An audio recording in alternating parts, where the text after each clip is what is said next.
الحمد لله رب العالمين والعاقبة للمتقين والصلاة والسلام على سيد الأنبياء والمرسلين.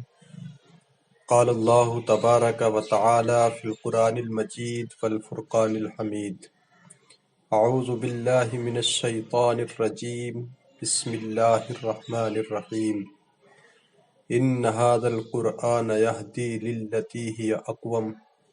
صدق اللہ مولانا العظیم وبلغنا رسوله النبی الامین الکریم ونحن على ذلك لمن الشاہدین والشاکرین والحمد للہ رب العالمین. اللہم نور قلوبنا بالقرآن وزین اخلاقنا بالقرآن وادخلنا الجنة بالقرآن ونجنا من النار بالقرآن. غوث اعظم بمن بے سر و ساما مدد قبلہ دین مدد کعبہ ایما مدد بگرداب بلا افتاد کشتی مدد کن یا معین الدین چشتی. قادریم نعرے یا غوث اعظم می زنم دمز شیخ احمد رضا خان قطب عالم می زنم. تمام تر حمد و ثنا تعریف و توصیف اللہ جل مجدہ الکریم کی ذات بابرکات کے لیے ہیں جو خالق کائنات بھی ہے اور مالک شش جہات بھی. اللہ جل علا کی حمد و ثنا کے بعد حضور نبی اکرم شفیع امم رسول محتشم نبی مکرم اللہ کے پیارے امت کے سہارے رب کے محبوب دانے غیوب فخر عرب و عجم والی کون و مکان سیاہ لا مکان سید انس و جاں نیر تاباں سر نشین مہوشاں ماہ خوباں شہنشاہ حسینہ. تتمہ دوراں جلوہ صبح ازل نور ذات لم یزل باعث تکوین عالم فخر آدم و بنی آدم.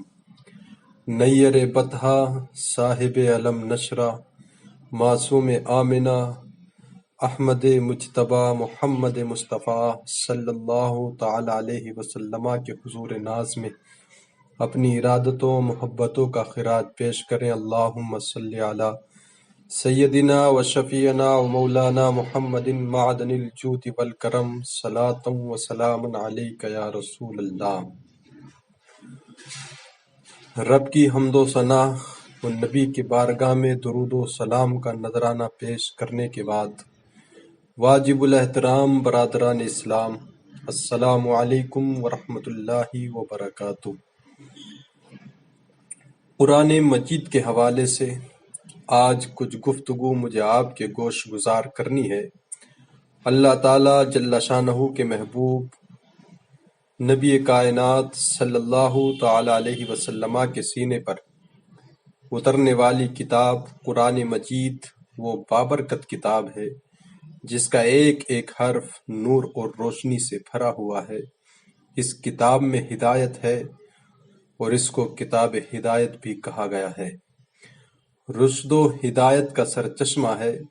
اس کتاب سے وابستگی اختیار کرنے والے دنیا میں سرخ روح ہوتے ہیں. حضرت سیدنا علی مرتضی کرم اللہ تعالی وجہہ الکریم ارشاد فرماتے ہیں کہ حضور قرب قیامت کا تذکرہ کر رہے تھے. میں نے عرض کی حضور قرب قیامت کے فتنوں سے بچنے کی پھر کیا صورت ہوگی؟ تو ارشاد فرمایا اللہ کی کتاب قرآن مجید. جو اس سے لپٹ گیا وہ بچ گیا اور جس نے قرآن سے ہدایت ڈھونڈی اس کو ہدایت مل گئی اور جس نے قرآن کے علاوہ کسی اور جگہ سے ہدایت ڈھونڈنا چاہی اللہ اس کو گمراہ کر دے گا. تو یہ قرآن ہدایتوں کا سرچشمہ ہے، روشنیوں کا منبع ہے. اس کا ایک ایک حرف ایک ایک لفظ صداقتوں پر مشتمل ہے. دنیا کی کوئی کتاب ایسی نہیں جس کے بارے میں یہ دعویٰ کیا جا سکے کہ اس میں غلطی کا امکان نہیں. بڑے سے بڑا مصنف بھی کتاب لکھتا ہے تو اس کے ابتدائیہ میں یا اس کے آخر میں یہ بات ضرور لکھتا ہے کہ میری کتاب میں کسی طرح کی کوئی غلطی پائیں تو مجھے مطلع کر دیں تاکہ آئندہ اس کی اصلاح کی جا سکے۔ لیکن قرآن وہ ہے کہ کھولو تو پہلی بات یہ ملتی ہے ذالک الکتاب لا ریب فیہ، کوئی غلطی ہے تو بتاؤ۔ اس میں غلطی نام کی گنجائش تک نہیں۔ یہ دعویٰ صرف قرآن کا ہے، قرآن کے علاوہ کسی کتاب کے بارے میں یہ دعویٰ آپ کو نہیں ملے گا۔ حضرت امام شافعی علیہ الرحمہ نے ایک کتاب لکھی اور ایک شاگرد سے کہا کہ اس کو میرے سامنے پڑھو۔ جب اس نے پڑھا تو آپ اس کی کئی غلطیوں پر متنبہ ہوئے کہ اس لفظ کے بجائے یہ لفظ ہوتا تو کیا خوب تھا، اس حرف کی جگہ یہ حرف ہوتا تو کیا خوب تھا۔ تغیر و تبدل کرتے رہے۔ اگلے دن فرمایا پھر پڑھو۔ اس نے پھر پڑھا تو پھر نئی غلطیوں پر متنبہ ہوئے۔ اس طرح 70 مرتبہ وہ کتاب آپ کے سامنے پڑھی گئی اور 70 مرتبہ اس کی غلطیوں پر مطلع ہوئے۔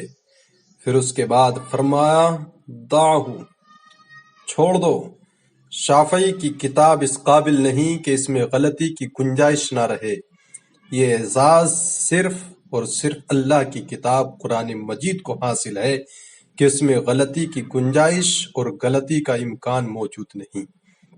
یہ صرف کتاب اللہ قرآن مجید ہے کہ جس میں غلطی کا امکان تک نہیں، اور دنیا کے بڑے بڑے ادبا اور شعراء کو بطور تحدی چیلنج یہ کہا گیا اگر اس کتاب میں کوئی شک پاتے ہو تو جو ہم نے اپنے بندہ خاص جناب محمد الرسول اللہ صلی اللہ تعالی علیہ وسلم پر اتاری تو اس کی مثل ایک صورت ہی لا کر دکھلا دو۔ آج تک کوئی نہیں لا سکا، ممکن ہی نہیں، ممکن ہوتا تو ضرور کوئی محنت کرتا۔ الاتقان فی علوم القرآن میں امام سیوطی لکھتے ہیں اگر قرآن کی مثل لایا جانا ممکن ہوتا تو بدر و احد کی لڑائیاں نہ ہوتی۔ سیدھی سی بات تھی کہ قرآن کی مثل لے آتے، لیکن قرآن کی مثل ممکن ہی نہیں۔ اگر کوئی نظم جوڑنے کی کوشش بھی کرے تو وہ بے تکے لفظ ہوں گے۔ قرآن کی معنویت اور اس کی عظمت کو کوئی چھو بھی نہیں سکتا۔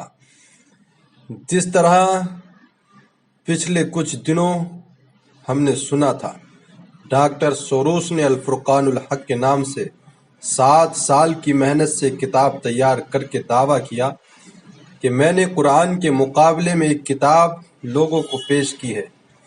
یہودی تنظیم اس کتاب کی فروغ کے لیے کروڑوں ڈالر صرف کر رہی ہے۔ انٹرنیٹ پر وہ کتاب آپ کو دستیاب ہوگی۔ ہم نے اس کی پہلی سورت جس کا نام اس نے سورۃ البسم اللہ رکھا ہے اس کو دیکھا تو ہمیں متنبی یاد آ گیا۔ متنبی نے بھی کسی دور میں قرآن کا مقابلہ کرنے کی کوشش کی تھی۔ قرآن کریم کی ایک بڑی معروف سورت ہے القاریہ، کھڑکھڑانے والی، کانوں کے پردوں کو چیر دینے والی۔ پھر کہا ملقاریہ، وہ کڑک کیا ہے؟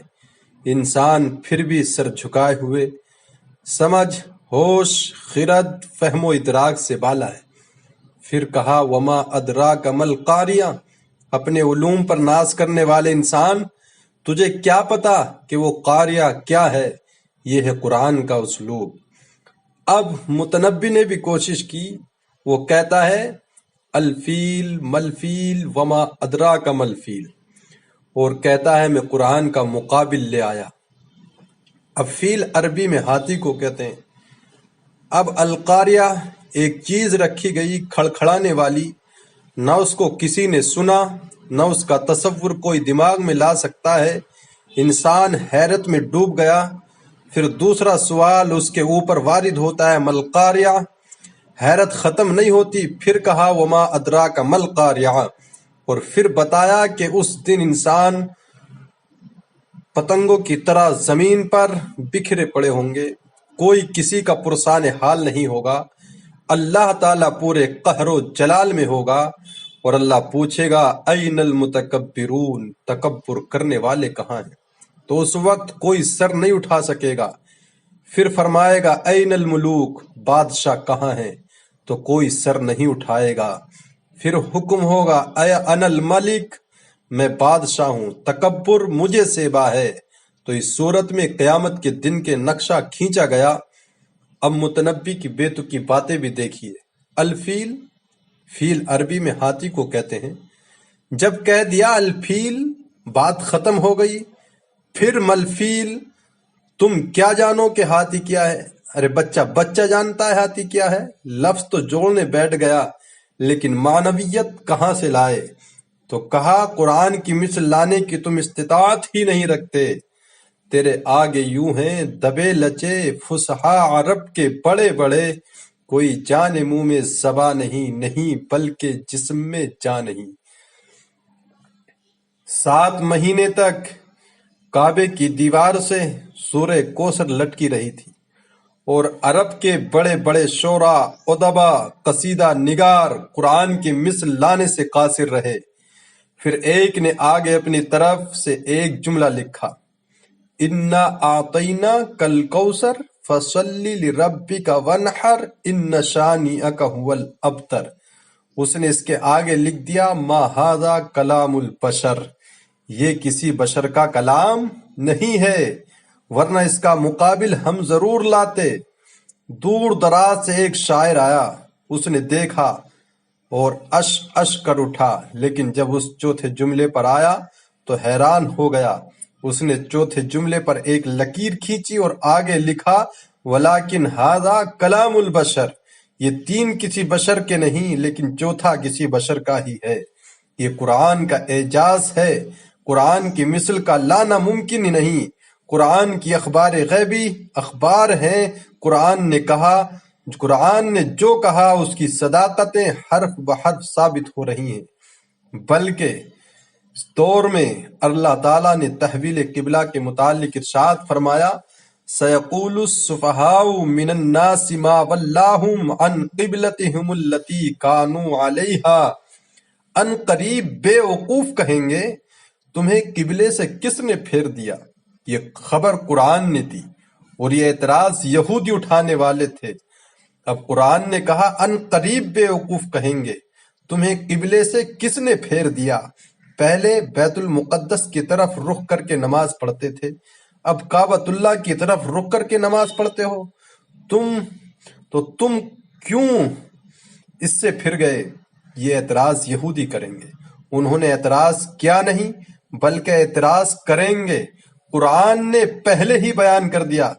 یہودی اسلام کی مخالفت میں ایڑی چوٹی کا زور لگاتے تھے اور کوشش کرتے تھے کہ کوئی موقع خالی نہ جائے۔ اب یہ ان کے لیے موقع تھا۔ قرآن نے کہا تھا ان قریب بے وقوف کہیں گے، یہودی کہتے ہی نہیں، ان کے دل میں اعتراض آتا بھی تو اس کو زبان پر نہ لاتے اور پھر کہتے کہ قرآن نے تو کہا تھا کہ لوگ کہیں گے لیکن ہم نہیں کہہ رہے، لہذا قرآن کی بات غلط ثابت ہوئی۔ ایسا ہو سکتا تھا کہ نہیں؟ اور پھر یہ نہیں کہ اس کا جواب یہ دیا جاتا کہ تم نہیں کہو گے تو آنے والی صدیوں میں لوگ کہیں گے۔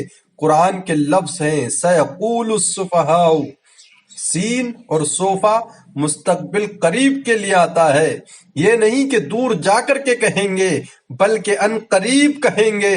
تو اگر وہ نہ کہتے، رک جاتے، پھر کہتے یہ دیکھو قرآن نے کہا ہے ان قریب کہیں گے، تو اپنی زبان کو روک لیتے، لیکن روک نہیں سکے۔ یہ قرآن کی صداقت ہے، جو ان کا کہنا تھا قرآن نے پہلے ہی بیان کر دیا۔ اور ایک آج بھی بات ہے کہ اللہ تعالیٰ نے یہودیوں کے بارے میں قرآن میں فرمایا یہ بڑی باتیں کرتے ہیں لیکن یہ موت کی آرزو نہیں کر سکتے۔ وَلَن يَتَمَنَّوْهُ أَبَدًا، آج ہی نہیں، کل ہی نہیں، بلکہ کبھی بھی قیامت تک یہ موت کی آرزو نہیں کر سکتے۔ آج اسلام کو جھٹلانے کے لیے کتنی کوششیں ہو رہی ہیں اور اسلام کی تکذیب کرنے کے لیے، مسلمانوں کو مٹانے کے لیے آج کیا کچھ ہو رہا ہے۔ قرآن مجید کی آیت ان کو بھی نظر آتی ہے تو وہ تمنا کر لیں، پھر کہیں کہ قرآن تو کہتا ہے کہ یہودی موت کی تمنا نہیں کریں گے، ہم موت کی تمنا کرتے ہیں، ہم مرنا چاہتے ہیں، ہمارے دل میں موت کی امنگ ہے، پھر کہیں کہ دیکھو قرآن نے تو کہا تھا تم کبھی آرزو نہیں کر سکتے ہو۔ ہم تو آرزو کر رہے ہیں لیکن نہیں۔ نہ انہیں کل اس بات کی توفیق ہوئی تھی جو قرآن نے سیقول السفہاء کے اندر کہا، اور نہ قیامت تک اس بات کی توفیق ہو سکتی ہے۔ یہ قرآن کی صداقت ہے، قرآن کی صداقتوں کا منہ بولتا ثبوت ہے کہ قیامت تک قرآن کی صداقتوں کا سورج چمکتا رہے گا، اور اس سورج کو کوئی بھی بجھا نہیں سکتا، اس کی روشنی کو کوئی ماند نہیں کر سکتا، دھندلا نہیں کر سکتا۔ یہ اللہ کی وہ سچی کتاب ہے، اللہ کی وہ پاکیزہ اور مطہر کتاب ہے جو حجت بھی ہے، ضابطۂ اخلاق بھی اور ضابطۂ حیات بھی ہے۔ دنیا میں جتنی کتابیں نازل ہوئیں وہ ضابطے تو ہیں لیکن حجت نہیں ہیں، لیکن ہمارے آقا و مولا صلی اللہ تعالی علیہ وسلم پر جو کتاب نازل ہوئی یہ حجت ہے اور دلیل بھی۔ حضور کا سب سے بڑا معجزہ جو آپ کو عطا کیا گیا وہ قرآن مجید ہے۔ ایک ضابطہ ذہن میں رکھ لیں، پھر بات آگے چلے۔ ہر نبی کو جو معجزہ عطا کیا جاتا رہا، عادت باری تعالی کچھ اس طرح رہی ہے کہ اس دور کے مطابق عطا کیا جاتا رہا۔ مثال کے طور پر حضرت داؤد کے دور میں لوہے کی صنعت عروج پر تھی، لوگ لوہے کا کام کرتے تھے، زرے بناتے تھے، لوہے کو گرم کر کے نرم کر کے ڈھال کے کوئی شکل دیتے تھے۔ تو اس دور میں اللہ کے نبی کو جو معجزہ دیا گیا وہ اسی قبیل کا دیا گیا۔ وہ لوہے کو ہاتھ میں لیتے، موم کی طرح نرم ہو جاتا، لوگوں کو تو گرم کر کے نرم کرنا پڑتا، اللہ کا نبی یوں ہی اس کو نرم فرما لیتا۔ تو یہ معجزہ، یہ چیز بطور معجزہ عطا کی گئی۔ حضرت یوسف علیہ السلام کے دور میں حسن کا چراغ گلی گلی جل رہا تھا، تو اللہ نے اپنے نبی کو معجزہ حسن عطا فرمایا۔ حضرت موسیٰ علیہ السلام کا دور دیکھیے، آپ کے دور میں جادوگری کا فن عروج اور نقطۂ کمال پر تھا، گھر گھر جادوگر پائے جاتے تھے۔ اللہ کے نبی کو جو معجزہ دیا گیا وہ کرشماتی عصا تھا جو کبھی چھوٹا ہو جاتا، کبھی بڑا ہو جاتا، کبھی پتے جھاڑتے ہیں، کبھی بکریاں ہانکتے ہیں، کبھی ضرورت ہوتی تو اس پر ٹیک لگا کر کھڑے ہو جاتے ہیں، اور جب ضرورت ہوتی ہے تو وہی سانپ بن جاتا ہے اور منو ٹن کے حساب سے پھینکی ہوئی رسیوں کو نگل لیتا ہے، اور جب سمٹتا ہے تو عصے کا عصا نہ قد بڑھتا ہے، نہ وزن بڑھتا ہے، نہ حجم بڑھتا ہے۔ تو چونکہ جادوگری کا دور تھا، جو معجزہ دیا گیا وہ جادوگروں کے فخر کو توڑتا ہوا دکھائی دے رہا تھا۔ حضرت صالح علیہ السلام کے دور میں لوگ پتھر سے چیزیں بنانے کے عادی تھے، اس لیے اللہ نے اپنے نبی کو جو معجزہ دیا وہ پتھر سے زندہ اونٹنی نکال کر دکھانے کا معجزہ عطا فرمایا۔ حضرت عیسیٰ کا دور دیکھیں، طب کے عروج کا دور تھا، طب یونانی نے درجہ کمال حاصل کر لیا، ہر مرض کی تجویز و تشخیص اور علاج معالجہ دریافت کر لیا تھا، لیکن 3 امراض کا ان کے پاس کوئی علاج نہیں تھا۔ ایک مادرزاد اندھے کی آنکھوں میں روشنی، دوسرا کوڑی کے جسم کو شفا نہیں دے سکتے تھے، اور تیسرا ان کے پاس موت کا علاج نہیں تھا۔ اللہ نے اپنے نبی حضرت عیسیٰ علیہ السلام کے ہاتھوں میں یہ تینوں علاج رکھ دیے۔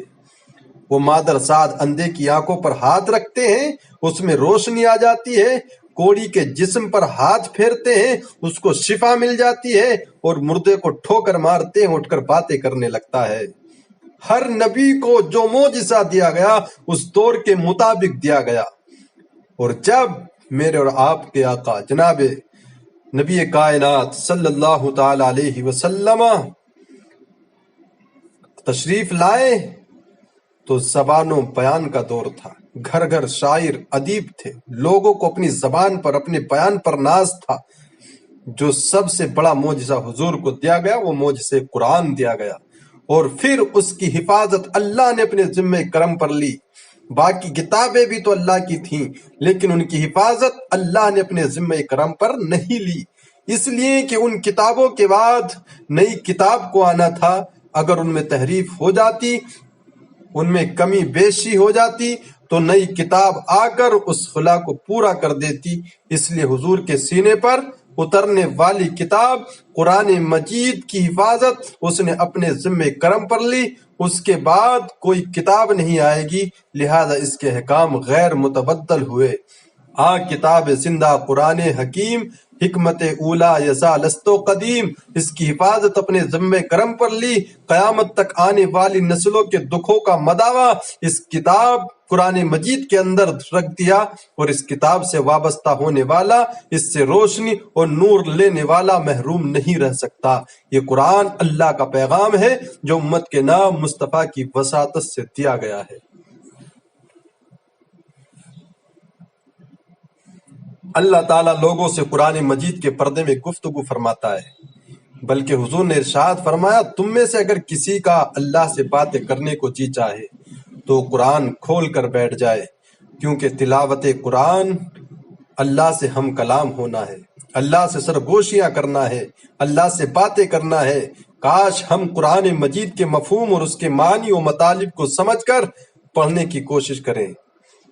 آج اس امت کا المیہ یہی ہے کہ اس نے قرآن مجید کو چھوڑ دیا، ہم نے بطور رسم قرآن مجید کو اپنایا ہے، اس کو جس مقصد کے لیے نازل کیا گیا تھا وہ مقصد ہمیں حاصل نہیں ہے۔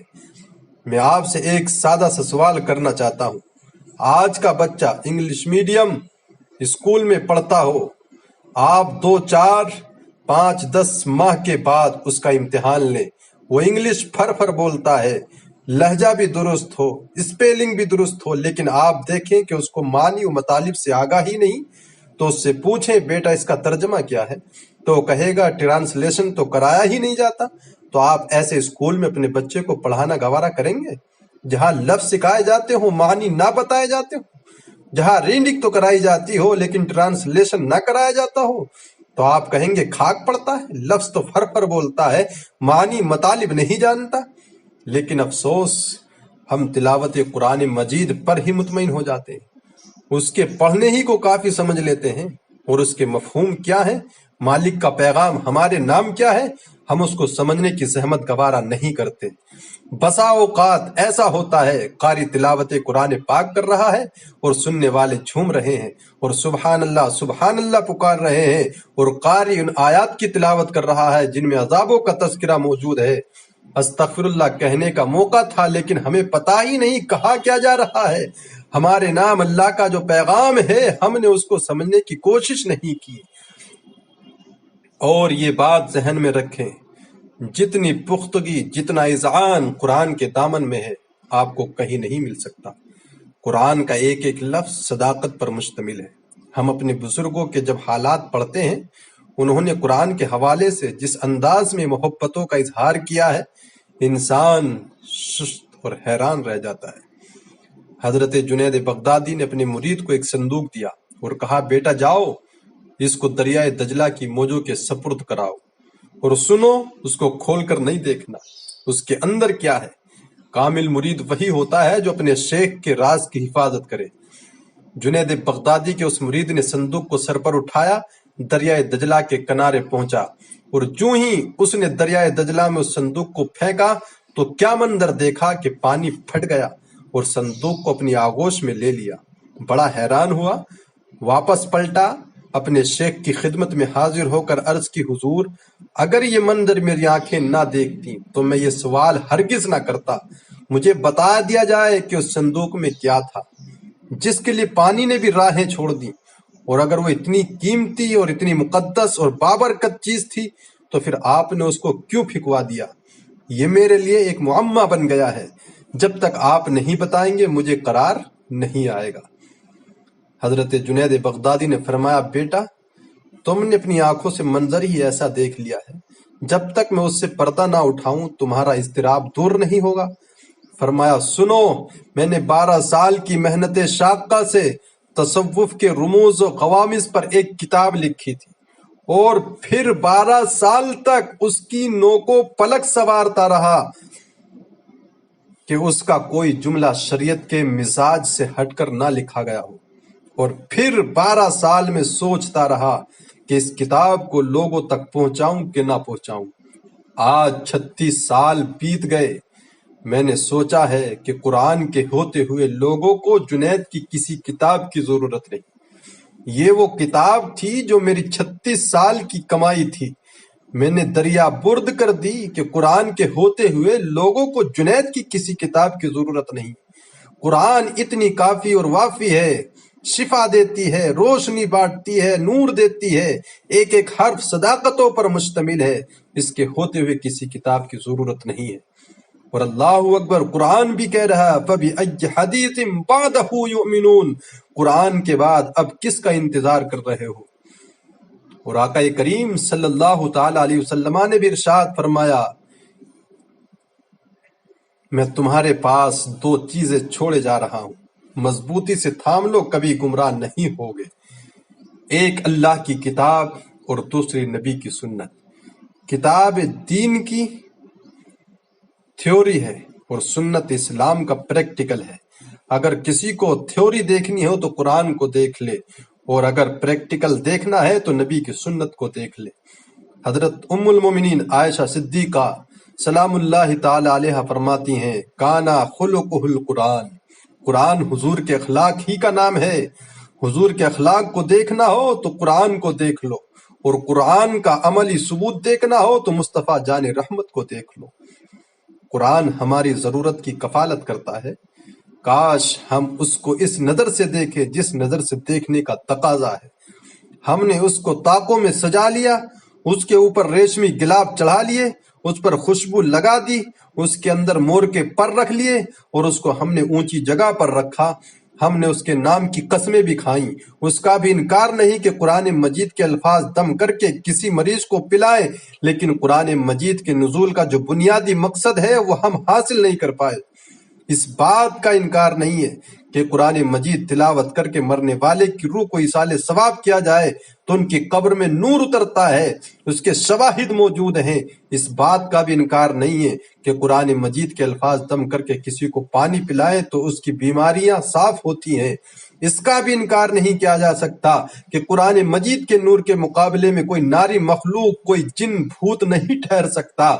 اور اس کا بھی انکار نہیں کہ اپنے گھر میں، اپنی دکان میں، اپنی فیکٹری میں قرآن مجید کی تلاوت کرو، وہاں برکت ہوگی، رزق میں فراوانی ہوگی، فرشتوں کی قطاریں لگ جائیں گی، رحمتوں کا نزول ہوگا۔ اس کا بھی انکار نہیں ہے، لیکن بات یہ ہے قرآن مجید کے نزول کا یہ بنیادی مقصد نہیں ہے۔ قرآن اس لیے نازل نہیں ہوا۔ علامہ اقبال نے بڑی خوبصورت اور ستھری تنقید کی ہے۔ وہ کہتے ہیں ببندہ صوفی و ملا اسیری، حیاتس حکمت قرآن نگیری، بآیاتش ترا کار جسی نیست کہ اسیاسی و آسا بمیری۔ وہ کہتے ہیں تو صوفی و ملا کے ایسے پھندے میں پھنسا کہ تو نے قرآن سے زندگی تلاش نہیں کی۔ تجھے قرآن کی آیتوں سے صرف اتنا ہی کام ہے کہ جب مرتے ہوئے تیرے بوڑھے کی سانس اٹک جائے تو سورہ یاسین پڑھ کر آسانی سے اس کی روح نکالنے کے لیے قرآن کو ہاتھ میں لیتا ہے۔ اقبال کہتا ہے کہ اس بات کا انکار نہیں کہ سورہ یاسین پڑھ کر روح آسانی سے نکلتی ہے، لیکن اقبال کا نقطہ نظر یہ ہے کہ تو نے قرآن سے ڈھونڈا تو موت ہی کو ڈھونڈا، قرآن سے تلاش کیا تو مرنے ہی کو تلاش کیا۔ جس قرآن سے تو نے مرنے کو تلاش کیا، کاش اس قرآن سے تو نے جینا بھی سیکھ لیا ہوتا۔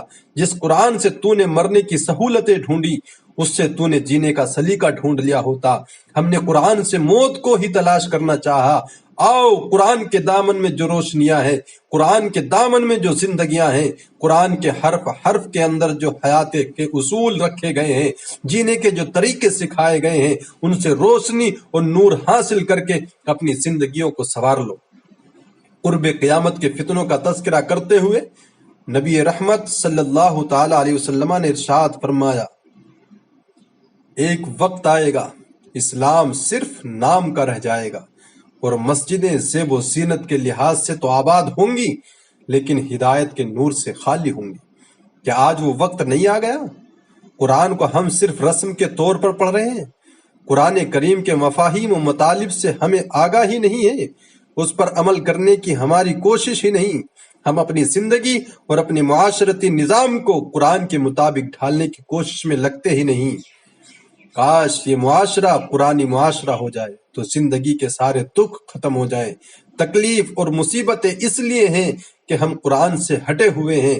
اگر ہم قرآن کے دامن سے لپٹ جائیں تو زندگی میں رونق آ جائے، زندگی میں بہاریں آ جائیں،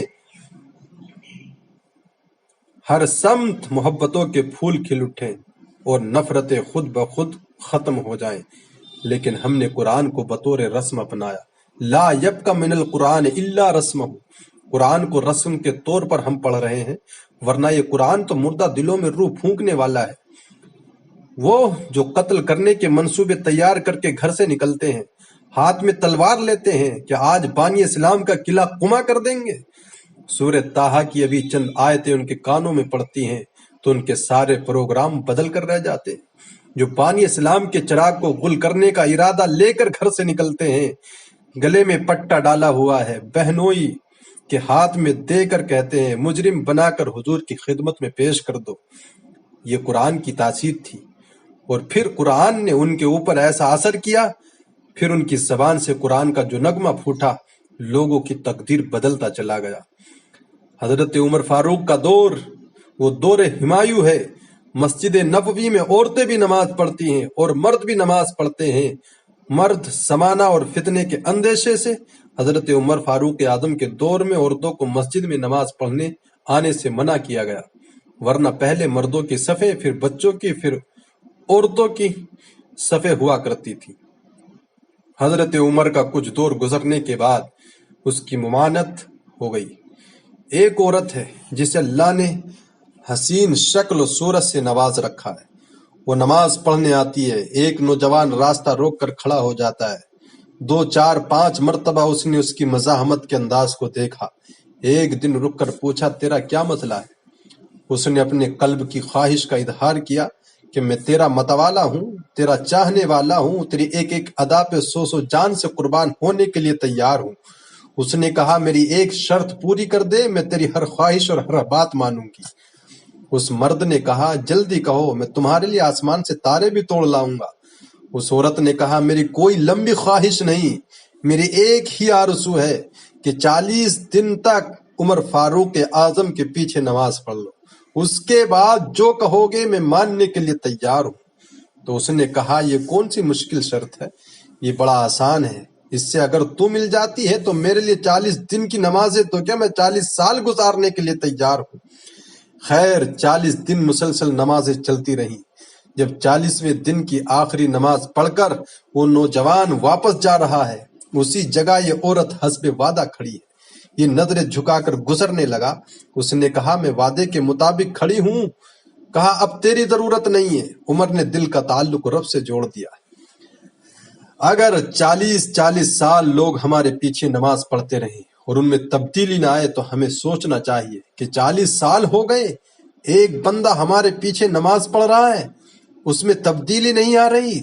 40 دن نماز پڑھی، قرآن دل سے نکلا اور زبان کے ذریعے دل میں پیوست ہو گیا، دل کی دنیا بدل گئی۔ کاش وہ لوگ دوبارہ مسلوں کی زینت بن جائیں جن کے لبوں سے قرآن جب نکلتا ہے تو فرشتے بھی آفرین آفرین کرتے ہیں۔ قرآن جب دلوں پہ اترتا ہے تو دلوں کے زنگ اترتے ہیں اور دلوں کو قرار ملتا ہے۔ آج امت کے لیے ابتلا اور آزمائش کے مرحلے طویل سے طویل تر ہوتے چلے جا رہے ہیں۔ اس کا ایک سبب یہ ہے کہ جو امت کے رہنما ہیں وہ درد کی دولت سے خالی ہیں۔ واعظ قوم کی وہ پختہ خیالی نہ رہی، برق طبعی نہ رہی، شعلہ مقالی نہ رہی، رہ گئیں رسم اعضا روح بلالی نہ رہی، فلسفہ رہ گیا تلقین غزالی نہ رہی، مسجد مرثیہ خواہیں کہ نمازی نہ رہے، یعنی وہ صاحب و صاف جازی نہ رہے۔ آج ہماری باتوں میں کچھ دم خم ہی نہیں رہا، ورنہ اس امت کا بکھرا ہوا شیرازہ آج بھی متحد ہو سکتا ہے۔ آج پوری امت جس طرح دھکے کھا رہی ہے، کس کے سامنے حالات نہیں ہیں۔ کبھی ہمارا کردار لوگوں کو زندگی کی راہیں دکھایا کرتا تھا، آج ہمیں دیکھ کر لوگ دین سے بدسن ہوتے چلے جا رہے ہیں۔ نبی رحمت صلی اللہ تعالی علیہ وسلم کی سیرت پر مشتمل ایک کتاب لکھی گئی، عرب کا چاند، اور اس کا رائٹر مصنف سوامی لکشمن پرساد انڈیا کا رہنے والا ہے۔ اس نے حضور کی سیرت پر 200-250 صفحات پر مشتمل ایک کتاب لکھی۔ سوامی لکشمن پرساد سے انٹرویو لیا گیا، تم نے حضور کی سیرت پر کتاب لکھی، اتنا بڑا کام کیا، تو کلمہ پڑھ کر حضور کا غلام کیوں نہیں بن جاتا؟ جس انداز سے تو نے محبت کے موتی بکھیرے ہیں اور الفتوں کے پھول اس کتاب میں تو نے اگائے ہیں، تو کیوں کلمہ پڑھ کر حضور کا غلام نہیں بن جاتا؟ اس کا جواب سنیے، ہماری آنکھیں کھول دینے کے لیے کافی ہے، اور اتنا زوردار تماچا ہے کہ اگر ہم محسوس کریں تو صدیوں تک اس کی کسک نہ جائے، اگر نہ محسوس کرے تو ایک گاڑی کے پیچھے لکھا ہوتا ہے عقل نہ ہو تو موجے ہی موجے، لیکن اگر سمجھنے کی بات ہو تو اتنی بڑی تنبیہ ہے کہ پاؤں کے نیچے سے زمین نکل جاتی ہے، ہم اپنے وجود سے شرم آتی ہے، ہمارے جسم کا ایک ایک رواں پسینے سے شرابور ہو جاتا ہے۔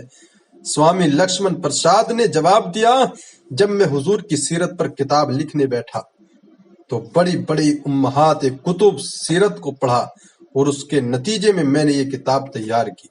حضور کی سیرت کے روشن گوشے اور حضور کی زندگی کے درخشاں باب جب میں نے دیکھے تو یہ جذبہ میرے دل میں انگڑائیاں لینے لگا، میں دیر کیوں کرتا ہوں، حضور کا غلام کیوں نہیں بن جاتا؟ لیکن جب میں مسلمانوں کے کردار کو دیکھتا ہوں تو میں کہتا ہوں میں ہندو ہی ٹھیک ہوں۔ ہمارا کردار لوگوں کے ایمان کے راستے میں رکاوٹ بنا ہوا ہے۔ ہم امریکہ جیسی طاقت کے ساتھ ٹکر لینے کی بات تو کرتے ہیں، لیکن ہم نے اپنے کردار کو کبھی جھانک کر بھی دیکھا؟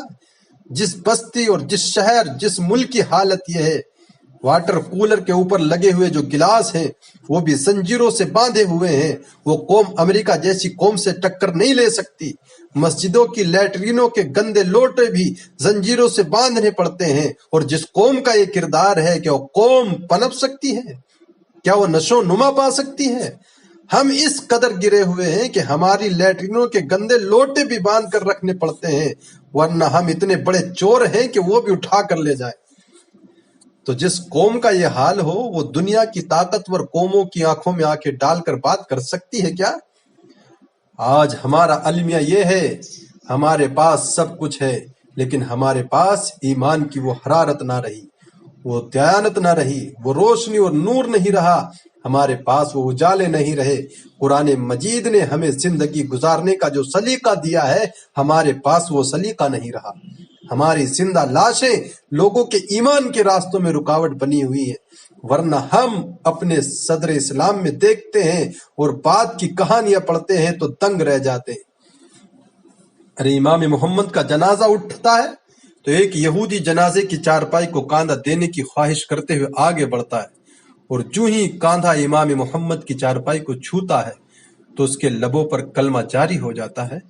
ہمارے بزرگوں کی لاشیں بھی دین دیا کرتی تھی، ان کی میتیں بھی لوگوں کو کلمہ دیا کرتی تھیں، لیکن آج ہماری زندہ لاشیں لوگوں کے اسلام سے دور کر رہی ہیں۔ مجھے اور آپ کو اپنے رویے کو دیکھنا ہے، علماء کو اپنے منصب کو دیکھنا ہے، صوفیاء و مشائخ کو اپنے منصب کا خیال رکھنا ہے، اور جو عوام ہے انہیں اپنے منصب پر نظر رکھنی ہے۔ تیرے صوفیاء ہیں فرنگ، تیرے صوفیاء ہیں فرنگی، تیری قالی ہیں ایرانی، خون کے آنسو رلاتی ہے جوانوں کی تناسانی، ہر کوئی مست میں ذوق تناسانی ہے، تم مسلمان ہو یہ انداز مسلمانی ہے، حیدری فخر ہے نہ دولت عثمانی ہے، تم کو اسلاف سے کیا نسبت روحانی ہے، وہ مؤسس تھے زمانے میں مسلمان ہو کر، ہم خوار ہوئے تاریک قرآن ہو کر۔ ہماری ذلت، ہماری پستی، ہماری سبو حالی کی وجہ یہ ہے کہ ہم نے قرآن سے ناطا توڑ لیا ہے۔ آئیے قرآن سے ٹوٹا ہوا ناطا دوبارہ جوڑیے اور صحیح معنوں میں مسلمان بن جائیے، اور جب صحیح معنوں میں مسلمان بن جائیں گے تو دنیا کی بڑی بڑی طاقتیں ہمارے سامنے گھٹنے ٹیکتی ہوئی نظر آئیں گی۔ ہم تو 313 ہو کر بھی غالب آئے تھے، ہم تو اہل ایمان دنیا کی بہت بڑی قوت ہیں۔ آئیے ہم قرآن مجید سے اپنے رابطے کو مضبوط کریں اور قرآن کریم کی جو تعلیمات ہیں ان تعلیمات کو اپنے معاشرے میں نافذ کرنے کی کوشش کریں۔ دیکھیے آج ہمارا معاشرہ بہت زیادہ بدعملی کا شکار ہو چکا ہے، اور جو مالی وسائل اس وقت ہمارے پاس موجود ہیں اور جو آشائی سے اللہ کی طرف سے اس وقت ہمارے اوپر برس رہی ہیں، یہ بھی کچھ کم نہیں ہے، پھر بھی اس کے باوجود ہر طرف بے یقینی، بے نوری اور عدم اطمینان ہے۔ اس کی بنیادی وجہ یہ ہے کہ طمانیت دولت میں نہیں، یہ بات ذہن میں رکھیں، طمانیت لمبی گاڑیوں میں نہیں، سکون کی دولت خوبصورت عورت کے پہلو میں نہیں، طمانیت تمہیں ملے گی تو ذکر الہی میں ملے گی۔ آج اتنا کچھ ہونے کے باوجود بھی رسوائیاں ہمارا مقدر ہیں۔ آج ہمارا وجود امت مسلمہ کے لیے ایک داغ کی حیثیت رکھتا ہے۔ یہ ایسا دکھڑا ہے کہ کس انداز سے میں آپ کے سامنے رکھوں، یہ ایک اندر کی کیفیت ہے۔ اللہ تعالیٰ اس امت کو کھویا ہوا وقار عطا کر دے، اور ہم اس جگہ پر آ جائیں جس جگہ سے ہم ہٹ کر چلے گئے ہیں۔ قرآن فہمی کا نور اگر ہمارے دل میں اترنے لگ جائے تو ہماری زندگی خود بخود آسان ہو جائے۔ قرآن مجید نے زندگی گزارنے کے جو ضابطے بیان کر دیے، وَتَوَاصَوْا بِالصَّبْرِ وَتَوَاصَوْا بِالْمَرْحَمَةِ، صبر اور مرحمت یہ دو چیزیں ہیں جو معاشرے کو سکون اور طمانینت دیتی ہیں۔ معاشرے میں دو طرح کے طبقے ہیں، ایک وہ طبقہ جو پسماندگی، دکھ، اذیت، بیماری اور غم میں ہے، اور دوسرا وہ طبقہ ہے جو خوشحالی، دولت مندی، صحت، عافیت اور فراوانی میں۔ اب دونوں کی ذمہ داری قرآن نے بیان کر دی۔ اگر ہم قرآن کی اس تعلیم کو سامنے رکھ کر اپنے معاشرے کی راہیں درست کرنا شروع کر دیں تو ہمارا معاشرہ جنت بن جائے۔ جو بیمار، پریشان اور دکھی ہے اس کو قرآن تاکید کرتا ہے تو صبر کر، اور جو خوشحال، دولت مند اور غنی ہے، صحت و عافیت سے مالا مال ہے، ان کو قرآن تاکید کرتا ہے تم رحم کھاؤ۔ اگر مصیبت زدہ صبر کی کوشش شروع کر دے اور خوشحال دوسروں کے دکھ کو بانٹنا شروع کر دے تو آپ بتائیں کہ معاشرے کے اندر کتنا حسن پیدا ہو جائے گا، لیکن ہم نے کبھی اس نظر سے دیکھا ہی نہیں ہے۔ ہماری عید کیا ہوتی ہے؟ دوسری طرف غم کے اندھیرے ہوتے ہیں اور ہم عید منا رہے ہوتے ہیں۔ ہماری عید غریب، پسماندہ اور بیماروں کو اپنی خوشیوں میں شامل کرنے کا نام حقیقی عید ہے۔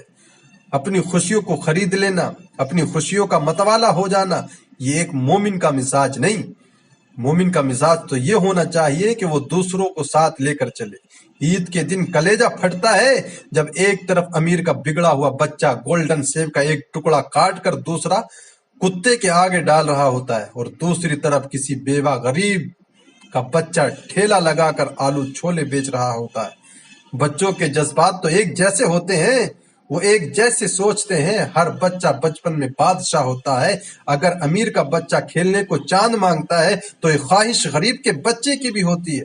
کیا یہ عید کے دن کی تفریق ہمیں نہیں ختم کرنی چاہیے؟ کیا ہم اس کو مٹا نہیں سکتے؟ ارے آقا کریم نے تو یہاں تک فرمایا، اپنے گوشت کی خوشبو سے ہمسائے کو تکلیف نہ دو، یا تو تھوڑا سا پانی زیادہ ڈال لو اور شوربے کی ایک پیالی پڑوسی کے گھر بھی بھیج دو۔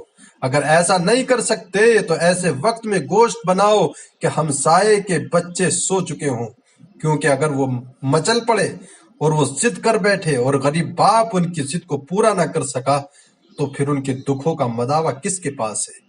یہ شریعت کا مزاج ہے۔ عید کی رات جو مکافات کی رات ہے، جو محبتوں کی رات ہے، لوگوں کے دکھ بانٹنے کی رات ہے، اپنے وہاں بے چراغ گھروں کا رخ کرو، اور جن گھروں کے اندر سکون، طمانینت نام کی کوئی چیز نہیں، جن کے گھروں کے اندر خوشی نام کی کوئی چیز نہیں، عید کے دن وہ دکھی گھر ڈھونڈو اور محبتیں ان کے گھر میں جا کر تقسیم کرو۔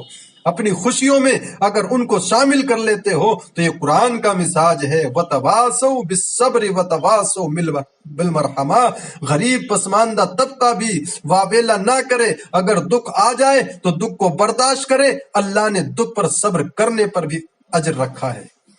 قرآن نے دونوں کو آئینہ دکھایا ہے اور راستہ بتایا ہے کہ جو محروم طبقے ہیں وہ صبر کا دامن نہ چھوڑیں، وہ اپنی غربت کو تماشا نہ بنائیں، اور جن کو دولت کی فراوانی دی گئی، جن کو صحت و عافیت دی گئی ہے، وہ اپنی عافیت قدوں میں بیٹھ کر عید کی خوشیاں نہ منائیں، بلکہ وہ ان گھروں تک پہنچیں جو دکھی ہیں، جن گھروں کے چراغ بجھے ہوئے ہیں، جن کے گھروں میں روشنی نام کی کوئی چیز نہیں، جن کے گھروں سے روشنیاں، خوشیاں روٹ گئی ہیں، وہ ان کی خوشیاں ان کی دہلیز تک پہنچانے کی کوشش کرے۔ عرش کا رب بڑا مہربان ہوگا اور ان کے اوپر اپنی رحمتوں کا نزول فرمائے۔ آئیے ہم عہد کریں، روز یہ عزم کر کے اپنی مصیبت زدہ غریب رشتہ داروں کا اور اپنے معاشرے میں، اپنی گلی اور محلے میں جو دکھی لوگ ہیں ان کی اعانت کے لیے میدان میں اتریں۔